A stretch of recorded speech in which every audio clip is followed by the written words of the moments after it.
നമസ്കാരം. ചില ഘട്ടങ്ങളിൽ പൗരരുടെ ആവശ്യത്തിന് ഭരണകൂടത്തിൻ്റെ ഇടപെടലുകൾ പോലും മതിയാകാതെ വരും. അപ്പോൾ അനിവാര്യമായ ചില ഇടപെടലുകൾ നമ്മുടെ ലോകത്ത് പല രാജ്യങ്ങളിലും സംഭവിക്കാറുണ്ട്. ഇന്ത്യയിൽ പ്രത്യേകിച്ചും അങ്ങനെ ഒരു സാഹചര്യത്തിലൂടെ നമ്മൾ കടന്നു പോകുന്ന ഒരു വാർത്ത സജീവമായി ചർച്ച ചെയ്യപ്പെടുന്ന ദിവസങ്ങളാണ്. യമനിൽ വധശിക്ഷയ്ക്ക് വിധിക്കപ്പെട്ട് മണിക്കൂറുകൾ അവസാന ഘട്ടത്തിലേക്ക് എത്തിയ നിമിഷപ്രിയയുടെ കാര്യമാണ് ഞാൻ പറഞ്ഞു വരുന്നത്. നിമിഷപ്രിയയുടെ മോചനത്തിനായി ദയാധനം പോലും തയ്യാറായി വെച്ചിരിക്കുന്ന, അവർക്ക് വേണ്ടി ആക്ഷൻ കൗൺസിൽ അടക്കം പ്രവർത്തിച്ചു, MP-മാർ മുതൽ വിദേശകാര്യ മന്ത്രി വരെ ഇടപെട്ടു എന്നുള്ളതാണ് നമുക്കറിയാവുന്ന കാര്യം. പക്ഷേ യമനിലെ പ്രത്യേകമായ ഭരണകൂട സംവിധാനത്തിൻ്റെ സാഹചര്യത്തിൽ അവിടെ വ്യവസ്ഥാപിതമായ ഭരണകൂടത്തിൻ്റെ ഇടപെടലുകൾക്ക് പരിമിതിയുണ്ട് എന്നുള്ള സാഹചര്യത്തിലാണ് ഈ കാര്യത്തിൽ ഒരു തീരുമാനമാകാതെ അനിശ്ചിതത്വത്തിലേക്ക് മാറിയത്. ഇനി മണിക്കൂറുകൾ മാത്രമാണ് അവരുടെ വധശിക്ഷ നടപ്പാക്കാൻ മുന്നിൽ ഉണ്ടായിരുന്നത്. പക്ഷേ നിമിഷപ്രിയയുടെ ജീവിതം ഇങ്ങനെ ഒരു അനിശ്ചിതത്വത്തിലേക്ക് മാറുന്ന ഘട്ടത്തിൽ നിർണായകമായ ഒരു ഇടപെടൽ ഉണ്ടായി. അത് കാന്തപുരത്തിൻ്റെ ഇടപെടലാണ്. കാന്തപുരം AP അബൂബക്കർ മുസ്ലിയാർ അദ്ദേഹത്തോടുള്ള വിയോജിപ്പുകൾ എല്ലാം മാറ്റിവെച്ച് എല്ലാവരും അംഗീകരിക്കും വിധത്തിലേക്ക് AP അബൂബക്കർ മുസ്ലിയാർ ഒരു ഇടപെടൽ നടത്തിയിരിക്കുന്നു. ആ ഇടപെടലിന് ഒരു ഫലമുണ്ടായിരിക്കുന്നു. നിമിഷപ്രിയയുടെ വധശിക്ഷ മരവിപ്പിച്ചുകൊണ്ട് യമൻ ഭരണകൂടം തീരുമാനം കൈക്കൊണ്ടിരിക്കുന്നു. കാന്തപുരത്തിൻ്റെ ഇടപെടൽ ഭരണകൂടത്തിന് അപ്പുറത്തേക്ക് ഒരു ആത്മീയ നേതാവിൻ്റെ സാധ്യതകൾ പരിശോധിച്ചുകൊണ്ടുള്ള ഒരു ഇടപെടലായിരുന്നു. ഈ സാഹചര്യത്തിലാണ് നമ്മൾ ഈ വീഡിയോയിലൂടെ കടന്നു പോകുന്നത്. AP അബൂബക്കർ മുസ്ലിയാർ നിമിഷപ്രിയയുടെ മോചനത്തിനായി നടത്തിയ ഇടപെടൽ വ്യാപകമായി പ്രശംസിക്കപ്പെടുന്നതിനോടൊപ്പം ആകാംക്ഷയോടെ നമ്മളൊക്കെ ഉറ്റുനോക്കുന്ന ഒരു തീരുമാനത്തിന്, യമനിലേക്ക് ഉറ്റുനോക്കുന്ന ഒരു തീരുമാനത്തിനായി കാത്തിരിക്കുന്ന സാഹചര്യം കൂടിയുണ്ട്. AP അബൂബക്കർ മുസ്ലിയാരുടെ ഇടപെടൽ പല ചർച്ചകൾക്ക് വഴിവെച്ചിട്ടുണ്ട്. അദ്ദേഹം പ്രത്യേകിച്ചും നിമിഷപ്രിയയുടെ മോചനവുമായി ബന്ധപ്പെട്ട് വിദ്വേഷ പ്രചരണം രാജ്യത്തുടനീളം നടക്കുന്ന ഒരു സാഹചര്യമുണ്ട്. സമീപകാലത്താണ് റഹീമിൻ്റെ മോചനവുമായി ബന്ധപ്പെട്ട് സമാനമായ സാഹചര്യത്തിലൂടെ ചർച്ചകൾ നമ്മൾ കണ്ടത്. ബോബി ചെമ്മണ്ണൂർ അടക്കം ഇടപെട്ട് വലിയ തോതിലുള്ള ദയാധനം സ്വരൂപിക്കുന്ന നീക്കം നമ്മൾ കണ്ടിരുന്നു. എന്നാൽ അതിനുശേഷം നിമിഷപ്രിയയുടെ കാര്യത്തിൽ ഒരു തീരുമാനം ഉണ്ടാകുന്നില്ല എന്നുള്ളത് വെച്ച് വലിയ തോതിലുള്ള വിദ്വേഷ പ്രചരണത്തിന് കൂടി ഇടയാക്കിയ കാര്യം നമുക്ക് മുന്നിലുണ്ട്. അപ്പോഴാണ് ദയാധനമെല്ലാം റെഡിയാണ്, പക്ഷേ അവിടുത്തെ യമനിലെ ഭരണകൂട സാഹചര്യം ഏത് രീതിയിലാണ് ഉള്ളത് എന്ന് നമുക്കറിയാം. അതുകൊണ്ട് തന്നെ ഇത് കൈമാറാനുള്ള അവസ്ഥ പോലും ഇല്ലാത്ത കാര്യമുണ്ട്. അവിടെയാണ് ഭരണത്തിന് അപ്പുറത്തേക്കുള്ള ആത്മീയമായ ചില നേതാക്കളുടെ കൈമാറ്റം, അവരുടെ ആശയസംവാദം ഒക്കെ സാധ്യമാക്കിക്കൊണ്ട് AP അബൂബക്കർ മുസ്ലിയാർ ഇതിൽ ഇടപെട്ടിരിക്കുന്നത്. ഈ സാഹചര്യത്തിൽ എന്താണ് നടന്നത്, എന്താണ് നടന്നുകൊണ്ടിരിക്കുന്നത്, എന്താകും ഭാവിയിൽ നടക്കുക എന്നുള്ള ആശങ്ക അല്ലെങ്കിൽ ആകാംക്ഷയൊക്കെ നമ്മുടെ ഉള്ളിലുണ്ട്. അതിനെക്കുറിച്ചുള്ള ചെറിയ വിവരങ്ങൾ പുറത്തു വരുന്നുണ്ട്. കാന്തപുരത്തിൻ്റെ ഏറ്റവും അടുത്ത അനുയായി കൂടിയായ ജവാദ് മുസ്തഫാവി ഫേസ്ബുക്കിൽ ഇട്ട കുറിപ്പ് ആദ്യം ഞാൻ വായിക്കാം. അതിൽ കുറച്ച് വ്യക്തത നമുക്ക് ലഭിക്കുന്ന വിശദാംശങ്ങൾ ഉണ്ട്. മുസ്തഫാവിയുടെ ഈ ഫേസ്ബുക്ക് പോസ്റ്റ് കാന്തപുരത്തിൻ്റെ ഇടപെടലിന് ശേഷം വധശിക്ഷ മരവിപ്പിക്കുന്നതിന് മുമ്പുള്ള സാഹചര്യത്തിൽ എഴുതിയതാണ്. അതുകൊണ്ട് തന്നെ ഈ തീരുമാനത്തിലേക്ക് എത്തുന്നതിന് മുമ്പ് എന്തൊക്കെ ഇടപെടൽ, ഏതൊക്കെ തലത്തിൽ, എങ്ങനെയാണ് സാധ്യമാക്കിയത് എന്ന് നമുക്ക് അറിയാൻ സഹായിക്കുന്ന വിശദാംശങ്ങൾ ഉൾപ്പെടുന്ന പോസ്റ്റാണ്. യമനിൽ വ്യവസ്ഥാപിതമായ ഭരണകൂട സംവിധാനങ്ങളല്ല പ്രവർത്തിച്ചുകൊണ്ടിരിക്കുന്നത്. ദക്ഷിണ യമൻ പ്രവിശ്യ അദൻ തലസ്ഥാനമായി റാഷിദ് അൽ അലീമിയുടെയും സാലിം സലാഹ് അബ്ദുള്ളയുടെയും നേതൃത്വത്തിലുള്ള ഗവൺമെൻറ്റിൻ്റെ അധീനതയിലും ഉത്തര യമൻ പ്രവിശ്യ അഹമ്മദ് അൽ റഫാബിയുടെ നേതൃത്വത്തിൽ സന കേന്ദ്രീകരിച്ച് പ്രവർത്തിക്കുന്ന ഹൂതികളുടെ സുപ്രീം പൊളിറ്റിക്കൽ കൗൺസിലിൻ്റെ അധീനതയിലുമാണ് ഉള്ളത്. എന്നാൽ മേൽ രണ്ട് വിഭാഗങ്ങൾക്കും സ്വാധീനമില്ലാത്ത ചില ഗോത്രങ്ങൾ അധികാരം കൈയാളുന്ന ഒറ്റപ്പെട്ട പ്രവിശ്യകളും വർത്തമാന യമനിലുണ്ട്. വളരെ അരക്ഷിതമായ ഒരു രാഷ്ട്രീയ സാഹചര്യമാണ് അവിടെ നിലനിൽക്കുന്നത്. കാര്യമായ അന്താരാഷ്ട്ര ബന്ധങ്ങളോ വിദേശ രാജ്യങ്ങളുടെ നയതന്ത്ര സ്ഥാപനങ്ങളോ ഇപ്പോൾ യമനിലില്ല. അതുകൊണ്ട് തന്നെ വർത്തമാന യമനിലെ കോടതി വ്യവഹാരങ്ങളിൽ ഇന്ത്യൻ ഗവൺമെൻറ്റിന് ഇടപെടാൻ ഒരുപാട് പരിമിതികളുണ്ട്. ഔദ്യോഗികമായ നീക്കങ്ങൾ സാധ്യമല്ല എന്ന് തന്നെ പറയാം. നിമിഷപ്രിയയുടെ വധശിക്ഷയുടെയും ഇന്ത്യൻ സർക്കാരിൻ്റെ നിസ്സഹായതയുടെയും വാർത്തകൾ കാണുമ്പോൾ പഠനം നടത്തിയ യമനിൽ കുറഞ്ഞ വർഷമെങ്കിലും അവിടെ ജീവിച്ച ഒരാളെന്ന നിലയ്ക്ക് ഇപ്പോഴത്തെ സാഹചര്യത്തിൽ അവിടെ എന്തെങ്കിലും ഇടപെടലുകൾ നടത്താൻ ഉസ്താദ് കാന്തപുരം AP അബൂബക്കർ മുസ്ലിയാർക്ക് മാത്രമേ സാധിക്കുകയുള്ളൂ എന്ന് ഞാൻ ചിന്തിക്കാറുണ്ട്. വിവിധ അറബ് മധ്യേഷ്യൻ രാജ്യങ്ങളിലെ ഭരണകൂടങ്ങളിലും മത സാമൂഹ്യ നേതാക്കൾക്കിടയിലും വലിയ സ്വാധീനമുള്ള പണ്ഡിതനാണ് കാന്തപുരം. അനൂപ് V. ആറിനോട് ഈ സാധ്യത പങ്കുവച്ചപ്പോൾ അദ്ദേഹം ചാണ്ടി ഉമ്മനുമായി ബന്ധപ്പെട്ട് കാന്തപുരം ഉസ്താദ് മുഖാന്തരമുള്ള ഇടപെടലിന് ഇനീഷ്യേറ്റീവ് എടുക്കുകയും ചെയ്തു. കാന്തപുരം ഉസ്താദിൻ്റെ ഇടപെടൽ നിമിഷപ്രിയയുടെ കേസിൽ പ്രതീക്ഷയുടെ വഴിത്തിരിവ് ആവുകയാണ്. ഈ വിഷയത്തിൽ നടത്താവുന്ന ഏറ്റവും മികച്ചതും പ്രായോഗികവുമായ നീക്കമാണ് ഉസ്താദ് നടത്തിയിട്ടുള്ളത്. കാന്തപുരത്തിൻ്റെ അഭ്യർത്ഥനയെ തുടർന്നുള്ള ഷെയ്ഖ് ഹബീബ് ഉമറിൻ്റെ മധ്യസ്ഥത നീക്കം നിർണായകമാണ്.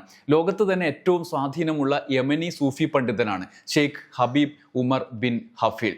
ജോർദാനിലെ റോയൽ ഇസ്ലാമിക് സ്ട്രാറ്റജിക് സ്റ്റഡി സെന്ററും US-ലെ ജോർജ് ടൗൺ യൂണിവേഴ്സിറ്റിയിലെ Prince Al Waleed bin Talal സെന്ററും ലോകത്തിലെ ഏറ്റവും സ്വാധീനമുള്ള മുസ്ലിം നേതാക്കളെ റാങ്ക് ചെയ്ത് പ്രസിദ്ധം ചെയ്യാറുണ്ട്. അതിൽ പ്രഥമ സ്ഥാനത്ത് വരുന്നത് ഷെയ്ഖ് ഹബീബ് ഉമറാണ്. നിരവധി തവണ കേരളം സന്ദർശിച്ച അദ്ദേഹത്തിന് കാന്തപുരം AP അബൂബക്കർ മുസ്ലിയാർ, സയ്യിദ് ഇബ്രാഹിം ഖലീലുൽ ബുഖാരി തുടങ്ങിയ മലയാളി മതപണ്ഡിതരുമായി അഭേദ്യമായ ബന്ധമുണ്ട്. യമൻ ഭരണകൂടവുമായും തലാലിന്റെ സഹോദരരുമായും കാന്തപുരം ഉസ്താദിന് ബന്ധപ്പെടാൻ സാധിച്ചിട്ടുണ്ട്.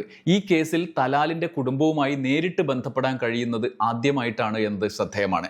ഷെയ്ഖ് ഹബീബ് ഉമറിന്റെ പ്രതിനിധി അബ്ദുറഹ്മാൻ അലി മഷ്റൂഹിന്റെ നേതൃത്വത്തിൽ സുപ്രധാനമായ ഒരു യോഗം ഉത്തര യമനിലെ ദമറിൽ പുരോഗമിച്ചുകൊണ്ടിരിക്കുകയാണ്. ഭരണകൂട പ്രതിനിധികൾ, ക്രിമിനൽ കോടതി സുപ്രീം ജഡ്ജ്, തലാലിന്റെ കുടുംബാംഗങ്ങൾ തുടങ്ങിയവർ പങ്കെടുക്കുന്ന യോഗത്തിൽ ദയാധനം കൈപ്പറ്റി നിമിഷക്ക് മാപ്പ് കൊടുക്കണം എന്ന കാന്തപുരം ഉസ്താദിന്റെ അഭ്യർത്ഥന കുടുംബാംഗങ്ങൾ അംഗീകരിക്കുന്നു എന്ന സൂചനയാണ് പുറത്തുവരുന്നത്. വർത്തമാന ഇന്ത്യയിൽ കാന്തപുരം AP അബൂബക്കർ മുസ്ലിയാരുടെ ചരിത്രപരമായ ഈ ഇടപെടൽ എല്ലാം കൊണ്ടും പ്രാധാന്യം അർഹിക്കുന്നതാണ് എന്ന് അദ്ദേഹം മുസ്തഫാവി ഫേസ്ബുക്കിൽ കുറിക്കുന്നുണ്ട്. ഒപ്പം അദ്ദേഹത്തിൻ്റെ ഒപ്പമുള്ള ഷെയ്ഖ് ഉമറിൻ്റെ ഒപ്പമുള്ള കേരളം സന്ദർശിച്ച സമയത്ത് മർക്കസിൻ്റെ പരിപാടിയിൽ എടുത്ത ചിത്രവും ജവാദ് മുസ്തഫാവി പങ്കുവെക്കുന്നുണ്ട്. വലിയൊരു കാര്യം, ഒരു ഘട്ടം നമ്മൾ കടന്നു പോവുകയാണ്. ബാക്കിയെല്ലാം തീരുമാനങ്ങളുടെ അടിസ്ഥാനത്തിൽ പുറത്തേക്ക് വരേണ്ടതുണ്ട്. മണിക്കൂറുകൾക്കകം പ്രതീക്ഷിക്കുന്നത് ഈ കാര്യത്തിൽ വധശിക്ഷ നീട്ടിവെക്കുക എന്നുള്ള ആദ്യ ഘട്ടമാണ്. ആ തീരുമാനമുണ്ടായതിനു ശേഷം ദയാധനം കൈമാറുകയും അന്തിമ ഉത്തരവിലേക്ക് കാര്യങ്ങൾ എത്തുകയും ചെയ്യുക എന്നുള്ളതാണ്. ഭരണകൂടങ്ങൾക്ക് ഉള്ള പരിമിതി മുസ്തഫാവി അദ്ദേഹത്തിൻ്റെ പോസ്റ്റിൽ വിശദമായി പറഞ്ഞിട്ടുണ്ട്. എന്താണ് യമൻ, എങ്ങനെയാണ് യമൻ എന്നുള്ളത് നമുക്ക് ഉള്ള അജ്ഞത കൂടി ഇവിടെ പരിഹരിക്കപ്പെട്ടിട്ടുണ്ട്. ഈ ഘട്ടത്തിലാണ് കാന്തപുരത്തിൻ്റെ ഇടപെടൽ നിർണായകമായത്. ആത്മീയ നേതൃത്വവുമായുള്ള ബന്ധത്തിൻ്റെ തുടർച്ചയായി ഈ സാഹചര്യം കാന്തപുരം അബൂബക്കർ മുസ്ലിയാരെ കടുത്ത വിമർശനത്തിന് വിധേയമാക്കുന്ന ആളുകൾ പോലും അംഗീകരിക്കുന്ന ഒരു സാഹചര്യം ഉണ്ട് എന്നുള്ളതാണ്. ബ്ലോഗിൽ സജീവമായിരുന്ന കാലത്ത് നമുക്കറിയാം ഇത്തരം കാര്യങ്ങളിലൊക്കെ AP സുന്നികളുടെ അടക്കം നിലപാടുകളെ വിമർശിക്കുന്ന ആളുകൾ വ്യാപകമായി ഉണ്ടായിരുന്ന ഒരു കാലത്ത് ബഷീർ വള്ളിക്കുന്ന് കടുത്ത വിമർശനങ്ങൾ ഉന്നയിച്ച ആളാണ്. എന്നാൽ അദ്ദേഹത്തിൻ്റെ കൂടി ഫേസ്ബുക്ക് പോസ്റ്റിൽ ഇന്ന് കണ്ട ഒരു പോസ്റ്റ് കൂടി ഞാൻ നിങ്ങളോട് പങ്കുവെക്കുകയാണ്. തിരുകേശ വിവാദമൊക്കെ ഉയർന്ന ഘട്ടത്തിൽ പ്രത്യേകിച്ചും കടുത്ത വിമർശനം ഉന്നയിച്ചിട്ടുണ്ട്. അദ്ദേഹത്തെ മനസ്സറിഞ്ഞ് അഭിനന്ദിക്കേണ്ട ഒരു അവസരമാണ് ഇത് എന്ന് തോന്നിയതുകൊണ്ടാണ് ഈ കുറിപ്പ്. യമനിൽ വധശിക്ഷ കാത്തു കഴിയുന്ന നിമിഷപ്രിയയുടെ മോചനത്തിന് വേണ്ടി ഏതാനും ദിവസങ്ങളായി അദ്ദേഹം നിരന്തര പരിശ്രമം നടത്തുന്നു. സർക്കാരും നിയമങ്ങളും ഔദ്യോഗിക സംവിധാനങ്ങളും ഒക്കെ അതിൻ്റെ സ്വാഭാവിക പരിമിതികളാൽ നിസ്സഹായരായി നിൽക്കേണ്ടി വരുന്ന ചില സന്ദർഭങ്ങളുണ്ടാകും.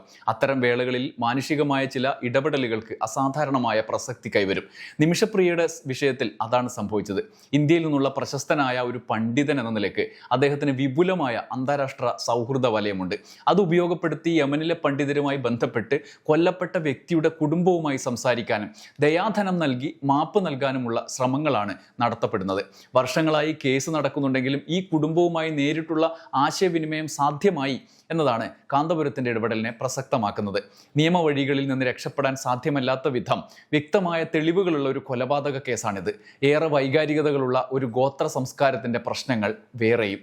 അതുകൊണ്ട് തന്നെ സാങ്കേതിക വഴികൾക്കപ്പുറമുള്ള ഒരു ഇടപെടൽ കൊണ്ട് മാത്രമേ വധശിക്ഷയുടെ ഈ അവസാന നിമിഷങ്ങളിൽ എന്തെങ്കിലും പ്രതീക്ഷകൾക്ക് സാധ്യതയുള്ളൂ. കാന്തപുരം ഉസ്താദിൻ്റെ ശ്രമങ്ങൾ വിജയിക്കാം, പരാജയപ്പെടാം. പക്ഷെ എല്ലാവരും പ്രതീക്ഷ നഷ്ടപ്പെട്ട് കൈമലർത്തുന്ന ഒരു നിർണായക സന്ദർഭത്തിൽ ഇതുപോലൊരു ശ്രമം അനിവാര്യമായിരുന്നു. യമനിലെ ഇപ്പോഴത്തെ സാഹചര്യവും നയതന്ത്ര ബന്ധങ്ങളില്ലാത്ത ഒരു മിലിറ്റന്റ് ഭരണകൂടവുമായുള്ള കമ്മ്യൂണിക്കേഷന്റെ പരിമിതികളും നിലനിൽക്കുമ്പോൾ ഒരു സൂഫി സൗഹൃദ വഴിയിലൂടെ ഇന്ത്യയിൽ നിന്നുള്ള ഒരു പണ്ഡിതൻ നടത്തുന്ന ശ്രമങ്ങൾക്ക് മാനുഷികതയുടെ അപാര സ്പർശമുണ്ട്. ആ മാനുഷികതയുടെ സ്പർശമാണ് കാന്തപുരം ഉസ്താദിൻ്റെ ഈ നീക്കത്തെ ഹൃദയാവർജകമാക്കുന്നത്. ജാതിയും മതവും പരമത വിദ്വേഷവും ഒക്കെ ആളിക്കത്തുന്ന ഒരു സാമൂഹ്യ ചുറ്റുപാടിൽ മാനുഷികതയാണ് അതിലെല്ലാം ഉപരി ഉയർന്നു നിൽക്കേണ്ടതെന്ന സന്ദേശം കൂടി കാന്തപുരം ഉസ്താദിൻ്റെ ഇടപെടൽ സമൂഹത്തോട് ഉച്ചത്തിൽ വിളിച്ചു പറയുന്നുണ്ട്. നിമിഷപ്രിയയുടെ മോചനം സാധ്യമാകുമെങ്കിൽ അതിനുവേണ്ട എല്ലാ സാമ്പത്തിക സഹായവും ചെയ്യാൻ മുന്നിലുണ്ടാകുമെന്ന് സൗദി ജയിലിൽ മോചനം കാത്തു കഴിയുന്ന അബ്ദുൾ റഹീമിൻ്റെ കുടുംബം വ്യക്തമാക്കിയതും ഈ സന്ദർഭത്തിൽ എടുത്തു പറയേണ്ടതുണ്ട്. ഇങ്ങനെയൊക്കെയാണ് നാം നമ്മുടെ മണ്ണിൽ ഒരു ബഹുസ്വര ജീവിതവും സംസ്കാരവും പോറലേൽക്കാതെ സംരക്ഷിക്കുന്നതും ചേർത്ത് പിടിക്കുന്നതും. മനുഷ്യരെന്ന ഒരൊറ്റ ഏകകത്തിൽ ഐക്യപ്പെടുന്ന നമ്മെ ശിഥിലമാക്കാനും പരസ്പരം പോരടിപ്പിക്കാനും ശ്രമിക്കുന്ന ആളുകളുണ്ടാകും. അവരെ ചേർത്ത് തോൽപ്പിക്കുക എന്നതുകൂടിയാണ് ഇത്തരം സന്ദർഭങ്ങളിൽ ഒരു സമൂഹം എന്ന നിലയിൽ നാം ഏറ്റെടുക്കേണ്ട സാംസ്കാരിക ദൗത്യം. അതൊരു സാംസ്കാരിക ദൗത്യത്തിൻ്റെ ഉയർന്ന മാതൃക കൂടിയാണ്. കാന്തപുരം ഉസ്താദ് നടത്തുന്ന ഈ ശ്രമങ്ങൾ അതിൻ്റെ തുടർച്ചയാണ് എന്ന് പറയേണ്ടതുണ്ട്. അദ്ദേഹത്തിൻ്റെ ദൗത്യം വിജയിക്കട്ടെ. നിമിഷപ്രിയയ്ക്ക് ജീവിതത്തിലേക്ക് ഒരു തിരിച്ചുവരവ് തിരിച്ചുവരവ് സാധ്യമാകട്ടെ എന്നാണ് ബഷീർ വള്ളിക്കുന്ന് എഴുതുന്നത്. ഒടുവിൽ ഒരു ഫലമുണ്ടായിരിക്കുന്നു. കാന്തപുരത്തിൻ്റെ ഇടപെടലിന് ഒരു ഫലമുണ്ടായിരിക്കുന്നു. നമ്മൾ കേട്ടുശീലിച്ച വ്യാജ വിദ്വേഷ പ്രചരണങ്ങളുടെ കൂട്ടത്തിൽ ഇരിക്കുമ്പോൾ നമുക്ക് ഉൾക്കൊള്ളാൻ കഴിയുന്ന ഒരുപക്ഷെ ആവേശമുണ്ടാക്കുന്ന ഒരു ഇടപെടലിൻ്റെ ഫലം.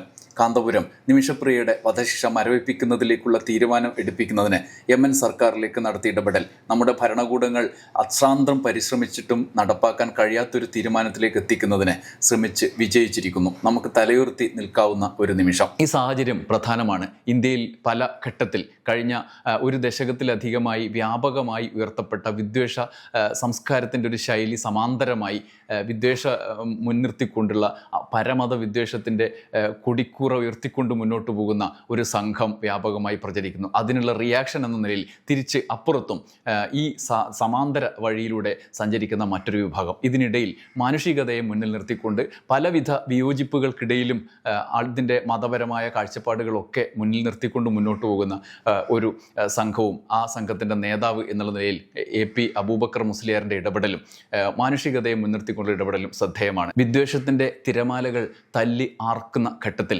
ഇത്തരം മുഖങ്ങൾ ഉയർന്നു നിൽക്കുക തന്നെ ചെയ്യും. നമുക്ക് നല്ല നാളെ തന്നെ ഉദിക്കുമെന്ന് പ്രതീക്ഷിക്കാം. നന്ദി, നമസ്കാരം.